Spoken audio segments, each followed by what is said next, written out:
मुंबई, सपनों का शहर। कहते हैं मुंबई आना तो आसान है, लेकिन यहां से वापस जाना बहुत मुश्किल। और ये बात शैंग से बेहतर और कौन बता सकता है।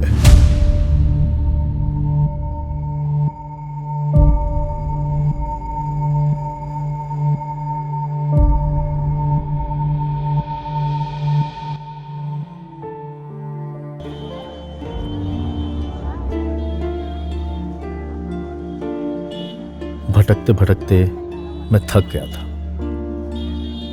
कहीं से कोई उम्मीद नजर नहीं आ रही थी। फिर एक दिन मैं मंदिर में पहुंचा, गणपति के मंदिर। वहां मुझे खाना भी मिला और हौसला भी।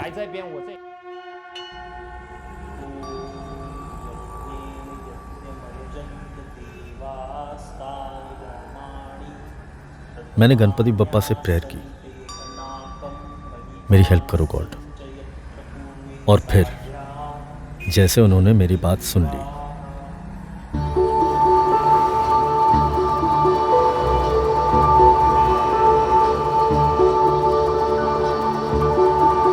और मुझे तोहफा होटल पहुंचाया, जहां मेरी मुलाकात एक भले इंसान से हुई।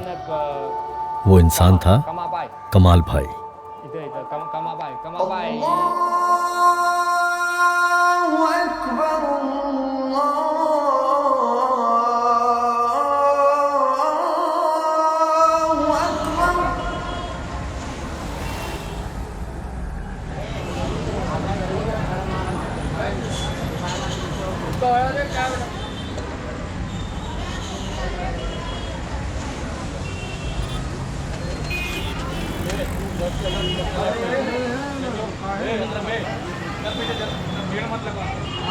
चैंग ना मेरे यहाँ पहले पार्सल लेने आता था।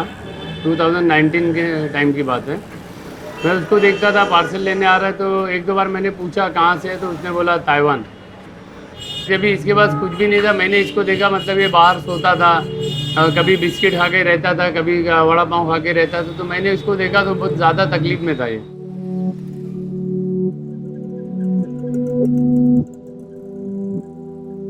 तो मैं बोला ठीक है, यहाँ काम कर ले, मैं तुझे सैलरी भी दूंगा। तो सैलरी का भी डिस्कस किया था इसने मुझसे कि हाँ भाई ठीक है। तो काम के लिए तो इसको कुछ मालूम नहीं था।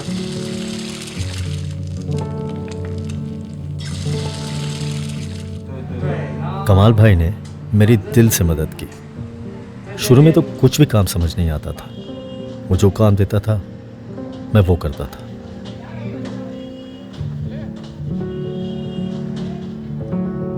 मैं नीचे होटल में काम करता था और ऊपर रहता था। अब मेरे पास रहने को जगह थी, खाने को खाना था, लेकिन फिर भी अपने घर की कमी तो थी ही।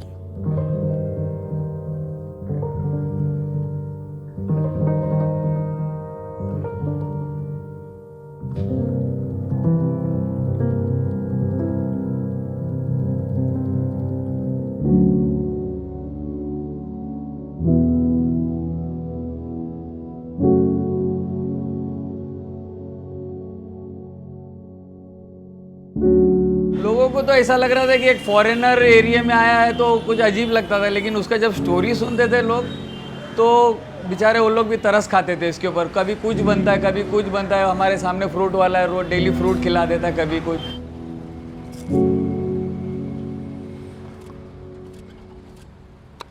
ये चीन जो है, हमको बाहर सोता था ये। फिर जब होटल में काम करने लगा तो अंदर सोने लगा। डेली उनको चीन को जो खिलाता रहा एक एक प्लेट, आज भी खिलाता हूँ डेली। तो उसका हमारा रिश्ता बन गया।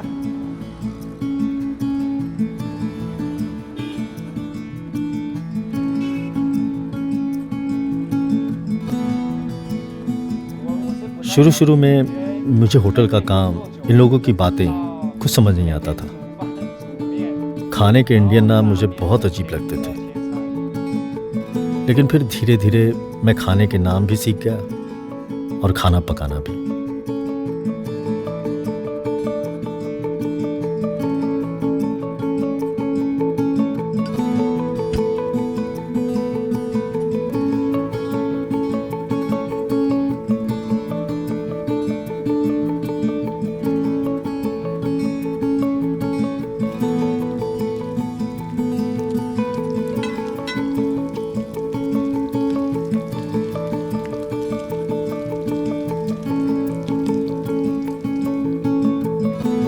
अब तो मैं बहुत कुछ बना लेता हूँ और कस्टमर्स मेरे हाथ का खाना पसंद भी करते हैं। आज तक एक भी कंप्लेंट नहीं आई। नूडल्स मेरी स्पेशलिटी है।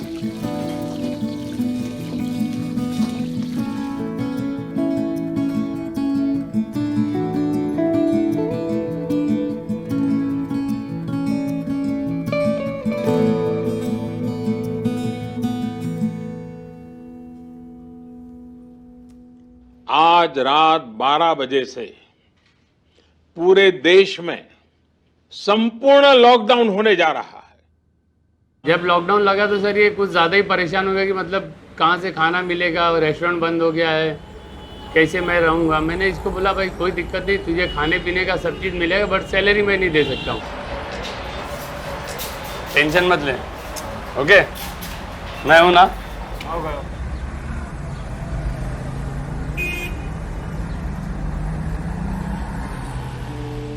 मेरे लिए तो लॉकडाउन और भी मुश्किल था। घर से दूर, एक रूम में बंद। लगता था मैं फिर से जेल में आ गया हूं। एक एक दिन काटना मुश्किल था।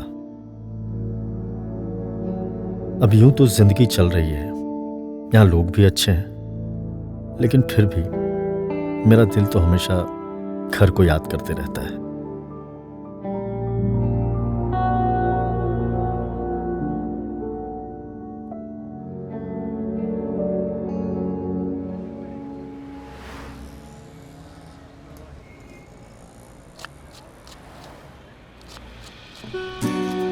अब मैं सारा काम सीख गया हूं।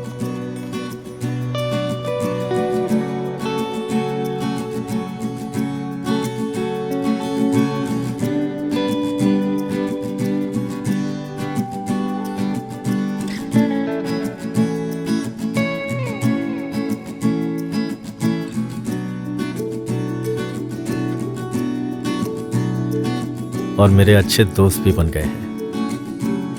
उनको थोड़ा मतलब इंग्लिश थोड़ा बहुत आता था तो उन्होंने मेरे से बात किया। फिर हम लोग इधर बाजू में नागौरी चाय वाला है, उधर भी हम लोग लस्सी खा के ऐसा बात करते थे। तो ये बोलते थे कि ऐसे ऐसे मैं आ गया हूँ, मेरे को हेल्प चाहिए, ऐसा यहाँ से जाना है।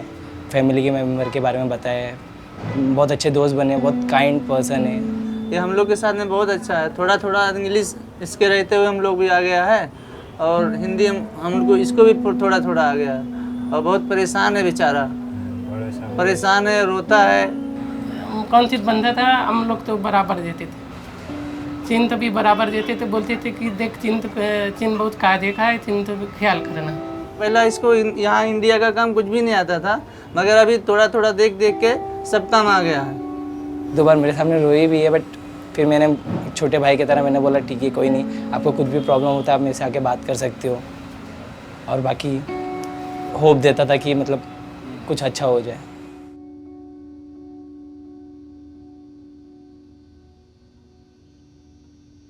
मेरे फ्रेंड की शादी में लेके गया तो पहले तो बहुत एक्साइटेड था कि मैं जा रहा हूँ शादी में, और मैंने इसको सूट वूट पहना के सब लेके गया। तो लोगों ने इसको पूछा कि ये कौन है, मैंने बोला मेरे यहाँ काम करता है। तो बोले ये इंडियन तो है नहीं, मैंने बोला नहीं बाहर का है, परेशान है। तो लोग भी इससे मिले तो काफ़ी खुश हुए। शादी में मुझे सब ऐसे देख रहे थे मानो मैं एक एलियन हूं, लेकिन जब कमाल भाई ने मेरे बारे में बताया तो सबने मेरे साथ बहुत अच्छा बिहेव किया। मुझे इंडिया के लोग बहुत अच्छे लगे। यहाँ के लोग सबसे दोस्ती कर लेते हैं।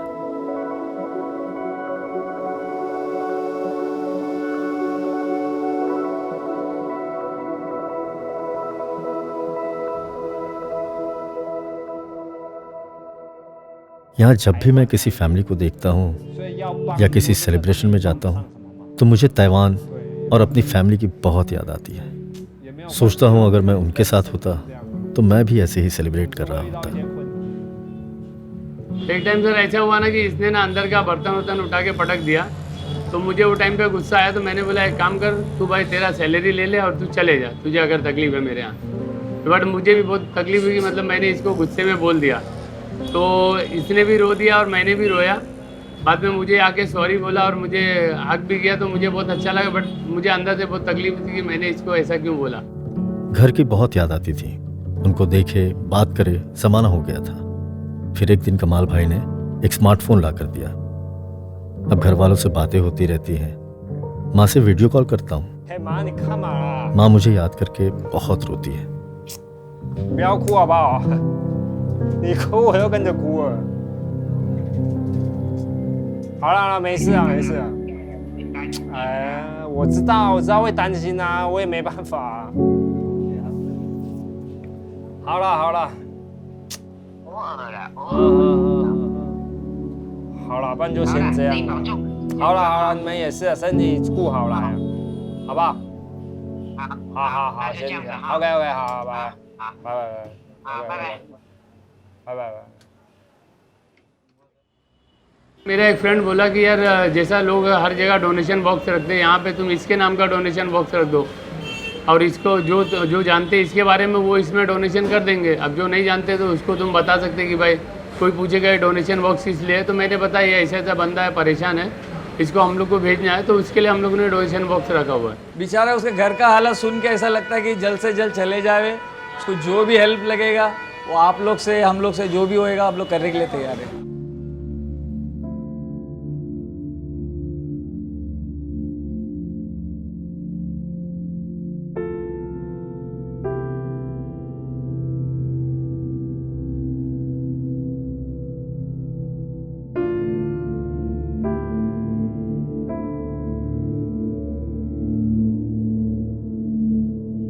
मैं यहाँ से कस्टम ऑफिस गया, वहाँ पे भी हम लोगों ने बातचीत किया। तो फिर इसके पहले भी 2 लॉयर हम लोग ने किया था, तो लॉयर बोले कि हम लोग पैसा लेके काम कर देंगे, बट काम कुछ हुआ नहीं। फिर मेरे एक फ्रेंड ने बताया कि कस्टम का एक लॉयर है, वो कस्टम के केसेस देखता है, तो उससे जाके बात किया हम लोगों ने।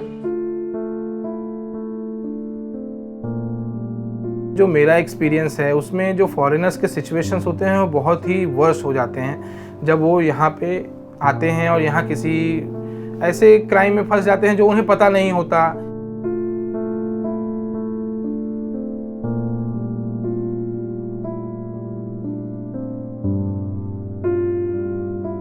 तो चैंग को भी ऑफ़र किया गया था कि $1000 हम आपको पे करेंगे, आपको सिर्फ इंडिया चलना है, फ़्लाइट की टिकट्स ये सारी चीज़ें हम आपको देंगे और आपको सिर्फ जाना है, स्टे करना है, ये हम कुछ सामान देंगे वो आपको हमें एयरपोर्ट के बाहर दे देना है, नेक्स्ट डे आपकी फ़्लाइट रहेगी, आप रिटर्न आ जाओगे। तो उस हिसाब से चैंग भी आया था। इनको फिर जब मशीन के थ्रू इनको बाहर निकाला गया तो बीप के साउंड के बाद इनको चेक किया थरली, तो इनके पास से ये गोल्ड बार मिले और उस टाइम इनको अरेस्ट किया गया। और चूँकि वैल्यू इसका 1.72 करोड़ था उस टाइम के वैल्यू के हिसाब से, तो इनको नॉन बेलेबल ऑफेंस के तहत इनको अरेस्ट कर लिया गया था।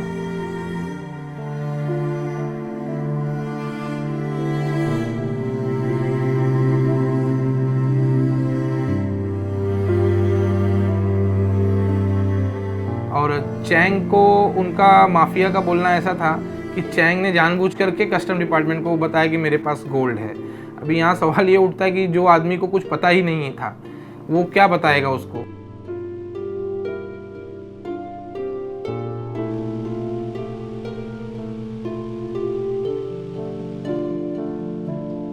क्योंकि कोई इसमें फाइनेंशियल हमने भी फ़ीस वगैरह हमने भी बोला था कि भाई हम फ़ीस नहीं ले रहे हैं आपसे, आपका काम लेकिन करके देंगे एक ह्यूमैनिटेरियन ग्राउंड पे। क्योंकि अभी तो फ़िलहाल फाइनेंशियल कंडीशन चैंग की तो ऐसी है कि अगर उसको जिस होटल में वो रह रहा है, जिसने उनको रहने के लिए दिया है, अगर वो खाना ना दे तो वो बिना खाए हालत ख़राब हो जाएगी, आप ये समझ सकते हैं। तो अभी उसकी सिचुएशन तो बहुत ही क्रिटिकल है।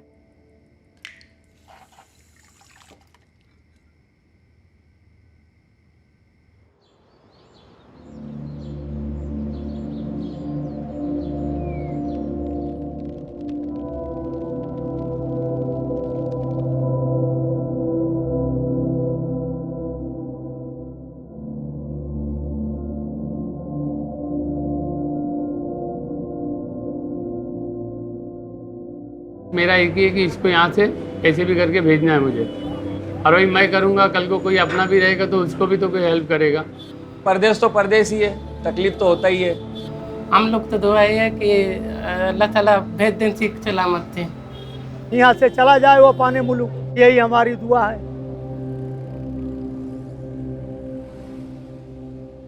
अगर वो पेनाल्टी हम भर देते हैं जो कि 17,50,000 है, अगर वो भर करके हम अपना प्रूडेंट इंटेंशन कोर्ट को बताते हैं कि भाई हमने पेनाल्टी किसी तरीके से हमने पे कर दी है। अब एटलीस्ट हमें 1-2 महीने के लिए जाने दीजिए, हम अपने पेरेंट्स को देख के रिटर्न आएंगे। तो इसने बताया है कि इसकी माँ की कंडीशन बहुत ज़्यादा क्रिटिकल है, मतलब बीमार रहती हैं वो, तो अगर इन केस कभी उनको कुछ हो गया तो फिर ये तो बेचारा देख भी नहीं पाएगा उनको।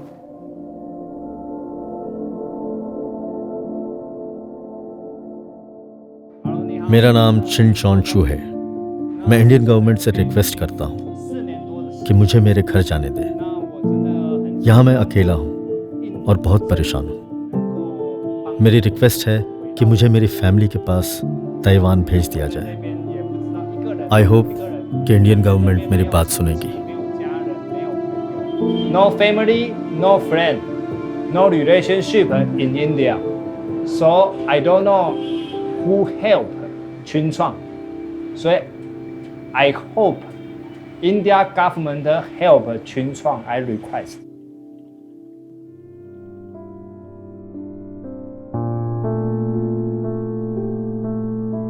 आखिरकार मुंबई ने चैंग को छोड़ ही दिया। जिंदगी के कठिन सबक और कुछ अच्छे दोस्त बनाकर अब वो जल्द ही अपने परिवार से मिल पाएगा।